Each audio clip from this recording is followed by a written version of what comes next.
হাদি হব বলা সহজ, কিন্তু হাদি হওয়া সহজ না। অভ্যুত্থানের পরবর্তীতে ভারতীয় আধিপত্যের বিরুদ্ধে লড়াইকারী একজন সৎ দেশপ্রেমিক যোদ্ধা শহীদ ওসমান হাদি। আমি আজকের এই ভিডিওতে তিনটে বিষয় নিয়ে কথা বলবো। আমি সবাইকে অনুরোধ করব একটু মনোযোগ দিয়ে আমার কথাগুলো শোনার জন্য। প্রথমত, কেন হাদি ভারতের টার্গেট হইল? হাদি শহীদ হওয়ার পরবর্তীতে যে সহিংসতা গত রাত থেকে হইল, প্রথম আলো, ডেইলি স্টার সহ সংবাদপত্র আগুন দেওয়া সহ যে সহিংসতা হইল, এইটা উদ্দেশ্য কি হইতে পারে? 3 নম্বর হচ্ছে, হাদির এই মর্মান্তিক ঘটনায় এই ইন্টারিয়াম গভর্নমেন্ট বা সরকারের আসলে ভূমিকা কি ছিল? হাদি কেন টার্গেট হইল? হাদির খুব স্পষ্ট কথা ছিল ভারতীয় আধিপত্যবাদের বিরুদ্ধে, এবং হাদির বক্তব্যগুলো আপনারা শোনেন। সে যে বক্তব্যগুলো বিভিন্ন সময় দিয়েছে শোনেন, সে খুব সঠিকভাবে পয়েন্ট আউট করেছিল যে আসলে ভারতের প্রভাব, ভারত এবং ভারতীয় যে তাদের প্রভাব বাংলাদেশে কতটা মারাত্মক, এবং সেই আইডেন্টিফাই করেছিল যে এইটাকে ভাঙতে হলে আরও গভীরভাবে দীর্ঘমেয়াদী পরিকল্পনা নিয়ে বাংলাদেশের দেশপ্রেমিক বাংলাদেশপন্থী মানুষের লড়াই সংগ্রামটা জারি রাখতে হবে। কালচারাল অ্যাক্টিভিজমের বিরুদ্ধে কালচারাল অ্যাক্টিভিজম দিয়েই করতে হবে, যে কারণে সে ইনকলাব কালচারাল যে সেন্ট্রালটা সে প্রতিষ্ঠা করেছিল শাহবাগী এই ন্যারেটিভকে ভেঙে দেওয়ার জন্য। আপনি শাহবাগকে এত সহজে এত নর্মাল ভাবলে হবে না।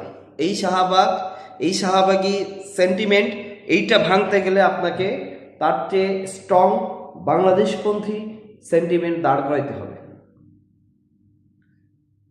এই সব কারণেই হাদি অন্যতম টার্গেট হয়ে গিয়েছিল। আমি শুরুতে বলেছি যে হাদি হইতে চাওয়া আর হাদি হওয়া এটা এক কথা না। গণঅভ্যুত্থানের পরবর্তীতে এরকম অসংখ্য হাদি হওয়ার সুযোগ ছিল, কই হয় নাই তো। কেউ উপদেষ্টা হইছে, কেউ বড় রাজনৈতিক দল করেছে, দলের বড় নেতা হইছে, অনেকের নামে অনেক দুর্নীতি হইছে, অনেকের পয়সা হইছে, গাড়ি বাড়ি ব্যবসা হইছে। হাদি তো হয় নাই সবাই। হাদি তো এই একজনই হইছে, কিন্তু সুযোগ ছিল, অসংখ্য হাদি হওয়ার সুযোগ ছিল। এই কারণে হাদি টার্গেট হইছে। এই ভিডিওটা একটু শোনেন, হাদি এই ভিডিওতে কি বলেছেন। পত্রিকা যদি জামাতের সমর্থিত হয়, আপনি তো সেটা তো কোনো কথা না। বাংলাদেশের প্রত্যেকটা পত্রিকার একটা আইডিওলজি আছে, কিন্তু এর মানে কি? এই যে প্রথম আলোর সামনে যারা দাঁড়িয়েছে, আমরা তাদের পক্ষে দাঁড়িয়েছি, আমরা বলি না। আপনি পারলে প্রথম আলোর বিকল্প আরো 10টা প্রথম আলো তৈরি করেন, তার অফিসের সামনে আপনার কাজটা কি? আমরা তো তখন সে কথা বলেছি। কিন্তু এই যে সবাই মববাজরা, যারা মব ট্রেডিং করছেন, তারা সম্পাদক আবুল আসাদের রুমে ঢুকে একটা পত্রিকা অফিসে, সব থেকে বয়োজ্যেষ্ঠ সম্পাদক ছিলেন উনি বাংলাদেশের, দাড়ি ধরে টেনে মুক্তিযুদ্ধ মঞ্চের সন্ত্রাসীরা তাকে বের। হাদি শহীদ হওয়ার এই খবর আসার পরপরই গোটা বাংলাদেশ এক হয়ে যাওয়ার যে মোক্ষম সুযোগটা ছিল, সেই সুযোগটাকে কারা মিসগাইডেড করলো? যেখানে সারা বাংলাদেশ ন্যাশনালি ইন্টারন্যাশনালি সব জায়গায় হাদির নিউজ হওয়ার কথা ছিল, হাদির যে সংগ্রামের কথা বলার কথা ছিল, হাদির ভারতীয় আগ্রাসনের বিরুদ্ধে তার যে অবস্থান সেইটা প্রকাশ করার কথা ছিল, সেই সেন্টিমেন্ট ঘুরে কেন রাতের মধ্যে 2-4 ঘন্টার মধ্যে সকল আলোচনা এই আগুন, ডেইলি স্টার, প্রথম আলোর পত্রিকার কার্যালয় ভাঙচুর, আগুন, এই দিকে ডাইভার্ট করে দেওয়া হলো? কারা দিল? তাদের মোটিভ কি? খুব সূক্ষ্মভাবে আমার কথাগুলো বোঝার চেষ্টা করেন। প্রথম আলো, ডেইলি স্টার, এরা তো বাংলাদেশের পারপাস সার্ভ করে না, এরা তো আমাদের চিহ্নিত দুশ্মন। তাহলে কেন এদেরকে প্রাসঙ্গিক করে তুলতে হবে?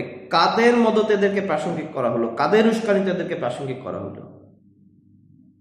কখনো কি সম্ভব যে প্রথম আলো, ডেইলি স্টার ইমারত ভেঙে, গ্লাস ভেঙে, বিল্ডিং ভেঙে, ইট পাটকেল ভেঙে কি সেই প্রতিষ্ঠান বা তাদের যে আইডিওলজি, তাদের যে বয়ান, তাদের যে ন্যারেটিভ, এটা ধ্বংস করা যায়? কখনোই যায় না। আপনাকে তার এগেইনস্টে, তাকে মোকাবেলার মতো একাধিক প্যারালাল ন্যারেটিভ, প্যারালাল বয়ান, প্যারালাল আইডিওলজি, সেটা বিল্ড করতে হবে, দাঁড়াইতে হবে, যেটা ওসমান হাদি বুঝেছিলেন এবং উনি ওইভাবে বলে গিয়েছিলেন। শুনুন, ওসমান হাদি নিজের মুখে শুনুন, সে তার এই বিষয়ে মতামতগুলো কি ছিল। ওসমান হাদি খুব সঠিকভাবে বুঝে ফেলেছিল যে এই ভারতীয় আধিপত্যবাদ যেভাবে রন্ধ্রে রন্ধ্রে ঢুকে গেছে, এগুলো প্রতিহত করতে গেলে দীর্ঘমেয়াদী এবং বুদ্ধিভিত্তিক, সৃজনশীল, ইন্টালেকচুয়াল পলিটিক্সের পাশাপাশি ইন্টালেকচুয়াল কালচারাল অ্যাক্টিভিটিস রাখতে হবে। দেখেন, এই ইউটিউবার ইলিয়াস এবং পিনাকি ভট্টাচার্য, এরা তো বাংলাদেশের পারপাস সার্ভ করে না, এরা ইন্ডিয়ার পারপাস সার্ভ করে। আর এদের উস্কানিতে যারাই মদত দেয় বাংলাদেশে, তারা বুঝে বা না বুঝে ইন্ডিয়ার পারপাস সার্ভ করতেছেন। আমি আবারও বলতেছি, তারা বুঝে বা না বুঝে ইন্ডিয়ার পারপাস সার্ভ করতেছেন, রয়ের পারপাস সার্ভ করতেছেন। এইখানটায় যেটা প্রাসঙ্গিক সেটা বলেন, আওয়ামী লীগকে কারা পুনর্বাসন করতেছে? ইন্ডিয়া। আর কারা? বাংলাদেশের জাতীয় পার্টি। জাতীয় পার্টির ঘাড়ে ভর দিয়ে আওয়ামী লীগ শক্তিশালী হচ্ছে। এনাদের কারো বয়ানে আছে জাতীয় পার্টিকে নিষিদ্ধ করেন, তাদের রাজনীতি নিষিদ্ধ করার কথা, যেটা প্রাসঙ্গিক ছিল, তারা এই আলোচনা তোলে না। তারা উগ্রভাবে সহিংসভাবে যেগুলো ভারত এবং রয়ের প্রতিষ্ঠান আছে, তারা যেগুলো ভারত এবং রয়ের পারপাস সার্ভ করতে চায়, যেগুলো ভারতের সঙ্গে প্রাসঙ্গিক, তাদেরকে আরো প্রাসঙ্গিক করে তোলার জন্য সহিংস অ্যাক্টিভিটির দিকে বলা যায়। তারা কি কখনো বলে যে ভারতকে বিট করতে গেলে ভারতের চেয়ে আমাদের স্বাস্থ্যনীতি, আমাদের স্বাস্থ্য ব্যবস্থা ডেভেলপ করার জন্য কি করা উচিত? তারা কি কখনো বয়ান তোলে যে আমাদের অর্থনীতি কিভাবে ভারত নির্ভরতার থেকে বের করে আনা উচিত, নিজেরা স্বয়ংসম্পূর্ণ হওয়া উচিত? তারা কি কখনো বলে যে আমাদের প্যারালাল সব জায়গায় তাদের থেকে আমাদের প্যারালাল শক্তি আমার দেশকে স্বয়ংসম্পূর্ণ করে তোলা উচিত? তারা তা না বলে তারা কি করে? এই ইলিয়াস পিনাকি এরা উস্কানি দেয়, সহিংসতা সরায়, দেশকে অস্থিতিশীল করে তোলায়। এটাই তো ভারতের পারপাস, এটাই তো ভারতের এজেন্ডা। এই ভারতীয় এজেন্ডা বাস্তবায়ন করতেছে যারা, এবং একে যারা মদত দিচ্ছেন, আপনারা বুঝে না বুঝে এই ভারতের পারপাস সাফ করতেছেন বাংলাদেশে। এই জায়গাটাতেই হচ্ছে আপত্তি। এই জায়গাটাতেই আমাদের বুঝতে হবে যে যে কোনোভাবে আপনি ভারতকে প্রতিহত করতে গেলে দেশত্ববোধ, দেশপ্রেম নিয়ে তার বাংলাদেশি পন্থার ন্যারেটিভকে আপনাকে ডে বাই ডে এস্টাবলিশ করে তুলতে হবে। আপনি যদি এটা করে তুলতে না পারেন, তাহলে এই ভারতীয় আধিপত্যবাদ এত সহজে ধ্বংস করা যাবে না। এবার আসেন, এই মর্মান্তিক ঘটনায় আসলে সরকারের অবস্থান বা ভূমিকা কি ছিল? প্রথমতই এই 15-16 মাস গভর্নমেন্ট ক্ষমতা নেওয়ার পর থেকে আইন শৃঙ্খলা পরিস্থিতি উন্নতি করতে পারে নাই। আমি ধরে নিলাম যে হ্যাঁ, এই বিপ্লবীদের বা হাদির নিরাপত্তা নিশ্চিত করার মতো মেকানিজম এই গভর্নমেন্ট বা সেই সক্ষমতা এই ইন্টারিম গভর্নমেন্টের নাই। কিন্তু এই যে অনাকাঙ্ক্ষিত পরিস্থিতি, হাদি শহীদ হওয়ার পরে এই যে সহিংসতা হলো, এইটা কি তারা পারতো না কন্ট্রোলে নিতে? এটি তো অনুমেয় ছিল, এটা তো ইনস্ট্যান্ট কোনো ঘটনা ঘটে নাই। 7 দিন আগে গত শুক্রবারে হাদির উপরে হামলা হয়েছে। তাহলে এরকম একটা পরিস্থিতি, সে সংকটাপন্ন, এবং তার যদি মৃত্যু হয়ে যাওয়ার পরে দেশে যে এরকম একটা অনাকাঙ্ক্ষিত পরিস্থিতি বা এরকম একটা পরিস্থিতি তৈরি হবে, এটা তো অনুমেয় ছিল। কোনো প্রস্তুতি কি গভর্নমেন্ট নিছে?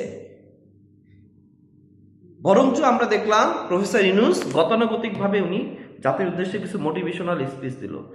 আমি প্রফেসর ইউনূসকে বলতে চাই, আপনি তো এই শেষ মোমেন্টে এসেও ফিল করেন আপনি কোনো ফিলোসফার না, আপনি মোটিভেশনাল স্পিচ দিয়ে রাষ্ট্র পরিচালনা করা যাবে না।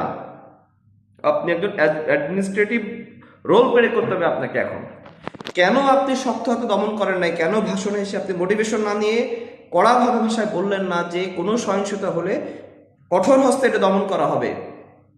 কেন আরো আর্মি নামান নাই? কেন পুলিশ, আর্মি, প্রশাসনকে বলেন নাই যে যেখানে সহিংসতা হবে এটা প্রতিহত করতে হবে কড়াভাবে? করেন নাই। একটা বিজয়নগরের মতো একটা জায়গায় শুট করে সিসিটিভি ফুটেজ আছে, এরপরেও সেই আসামি কিভাবে ধরা ছোঁয়ার বাইরে চলে যায়, এবং এখন আলোচনা আছে সে অলরেডি বর্ডার পার হয়ে ইন্ডিয়া চলে গেছে। আপনি কি রাষ্ট্র পরিচালনা করতেছেন? আপনার ভূমিকা তো সন্দেহ করার মতো। ভিতরে কিছু উপদেষ্টাও আছে, তাদেরও প্রচুর সমালোচনা, যারা ফেস হয় না, ফেস হয় ওই আইন উপদেষ্টা আসিফ নজরুল, ছাত্র উপদেষ্টারা যারা দুর্নীতি করছে। কিন্তু ব্যাকডোরে এমন কিছু উপদেষ্টা আছে যাদেরকেও সন্দেহের চোখে রাখতে হবে।